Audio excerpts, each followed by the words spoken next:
Assalamualaikum everyone. I am Anas Hashim and today I am going to tell you a little about viva कि viva में क्या होता है, किस तरीके से स्टेशंस होते हैं और किस तरीके के सवाल पूछे जाते हैं। क्योंकि फ़र्स्ट ईयर के काफ़ी बच्चों के मेरे पास मैसेजेस आए हुए थे and they were asking me कि वाइवा में करना क्या है।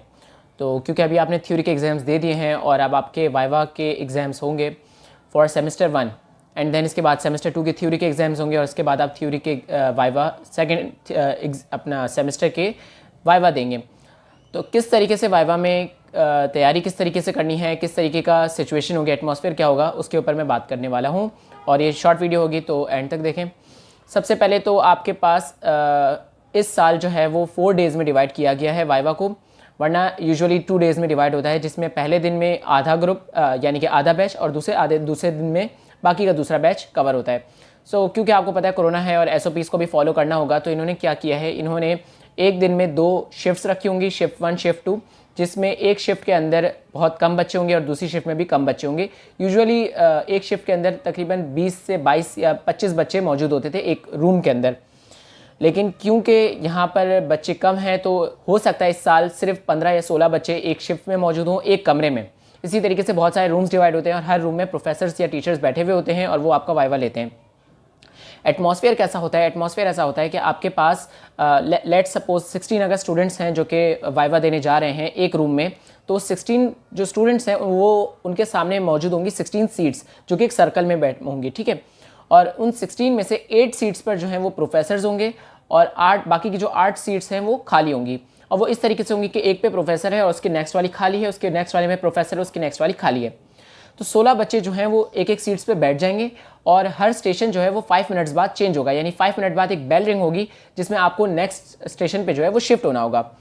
अब क्या होगा, आपसे जैसे आप जाके बैठेंगे, लेट सपोज आप ऐसे स्टेशन पे बैठे हैं जहाँ पे आपके सामने कोई प्रोफेसर है, तो जैसे आपका टाइम स्टार्ट होगा वो प्रोफेसर आपसे नाम पूछेंगे, आपसे सवाल करना शुरू करेंगे अबाउट दैट स्टेशन।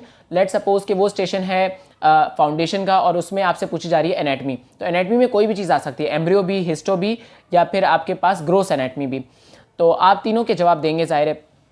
तो क्या करेंगे, वो आपसे उससे रिलेटेड जितने सवाल है वो पूछेंगे आपसे 5 मिनट के अंदर। अब सवाल इस तरह के हो सकते हैं कि बहुत इजी भी हो सकते हैं, कुछ मुश्किल भी हो सकते हैं, एक आध मुश्किल होते हैं। कुछ प्रोफेसर्स होते हैं जो मुश्किल सवाल भी पूछते हैं और कुछ आपको तंग करने के लिए भी पूछते हैं। ज़्यादातर प्रोफेसर्स क्या करते हैं, उनके हाथ में जो बुकलेट होती है उसी में से सवाल पूछते हैं। तो आपने क्या करना है, आपने कोशिश करनी है कि या तो तैयारी जो है वो पास पेपर से ही करें, क्योंकि पास पेपर से अगर आप तैयारी करेंगे तो आपके जो मेजॉरिटी ऑफ द क्वेश्चंस है वो 90% क्वेश्चंस जो है वो आपके निकल जाएंगे। अब प्रोफेसर आपसे सवाल करेगा, लेट सपोज आपको सवाल का जवाब आता है, आपने दिया, नेक्स्ट क्वेश्चन पे पहुंच गए। इस तरीके से 5 मिनट के अंदर आप जितने जवाब दे सकते हैं आप वो देंगे। लेट सपोज आप कोई जवाब नहीं आता, आपको एक सवाल का जवाब नहीं आता, तो क्या करेंगे आप? ऐसे सिचुएशन में आप या तो प्रोफेसर को कहते हैं कि मुझे याद नहीं आ रहा, मैं इस पर बाद में जवाब दे दूंगा, या फिर आप स्किप कर दें ताकि आपका टाइम वेस्ट नहीं हो। क्योंकि आपका जितना टाइम वेस्ट होगा आपके उतने कम सवाल होंगे और उतने कम सवाल की वजह से आपको उतने कम मार्क्स मिलेंगे। तो कोशिश करनी है कि कम टाइम में ज़्यादा सवालों के आपने जवाब देने हैं। 5 मिनट के अंदर आपसे वो जितने भी सवाल करेंगे उसके बाद वो आपको जज करके 50 में से मार्क्स दे देंगे फॉर दैट स्टेशन। अब ज़रूरी नहीं है कि 50 में से आपके पास अगर 25 से कम आ गए स्टेशन में तो आप फेल हो गए, ऐसा नहीं है। आपके फॉर एग्जाम्पल फाउंडेशन के 4 स्टेशन हैं और ब्लड के 4 स्टेशन हैं, तो 4 स्टेशन जो फाउंडेशन के हैं उसमें 50, 50, 50, 50, 200 टोटल मार्क्स हैं। तो आपको उन चारों के मिलाकर एटलीस्ट 100 मार्क्स लेने हैं to pass in the foundation viva. इसी तरीके से ब्लड के भी 4 हैं जिसमें से 50, 50, 50 करके आपके पास 4 वो होंगे वाइवा स्टेशन होंगे और टोटल आपको 100 एटलीस्ट लेने हैं टू पास। अब लेट सपोज आपका एक स्टेशन जो है वो बहुत अच्छा हो जाता है, दूसरा अच्छा हो जाता है, तीसरा खराब हो जाता है, तो घबराना नहीं है, क्योंकि अगर आप चौथा अच्छा कर लेंगे तो आप उसको भी कवर कर सकते हैं। और जैसे कि मैंने अपनी GPA वाली वीडियो में समझाया था कि किस तरीके से GPA असर करती है वाइवा से, तो वो आपको वहाँ से समझ आ जाएगा, उसकी आप वीडियो देख सकते हैं। अब एक और सवाल ये पूछ रहे हैं बच्चे कि वाइवा की तैयारी हम कहाँ से करें। तो देखें, आसान तरीका तो ये है, जहाँ आपने जो थ्योरी की तैयारी की है वो इनफ है।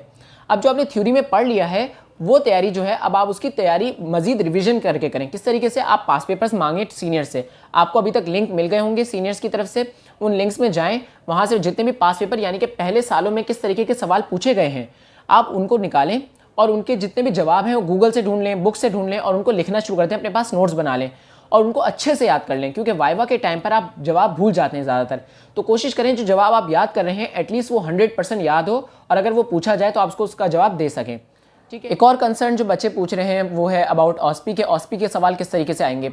तो ऑस्पी का सवाल इस तरीके से आएगा कि हमारे टाइम पे क्या हुआ था, हमें एक हिस्टो की स्लाइड दे दी गई थी जिसमें आपके पास बोन की हिस्टोलॉजी दी हुई थी और हमें आइडेंटिफाई करना था कि वो क्या चीज़ है, एंड देन उससे रिलेटेड उन्होंने सवाल किए थे। तो ऐसा नहीं है कि आपको कोई बोन दे देंगे आइडेंटिफाई करने के लिए, हो सकता है आपको एक आध हिस्टो की प्रिंटेड स्लाइड दे दें, लेकिन इतना ज़्यादा मुश्किल नहीं होगा उसको भी आइडेंटिफाई करना। अगर आपने पढ़ी हुई है थ्योरी अच्छे से तो आप उसको आइडेंटिफाई कर सकते हैं, इतना इशू नहीं होगा। ऐसा नहीं होगा कि आपसे मसल्स पूछना शुरू कर देंगे बोन्स के ऊपर कि कहाँ से कहाँ मसल जा रहा है, ऐसा नहीं होगा।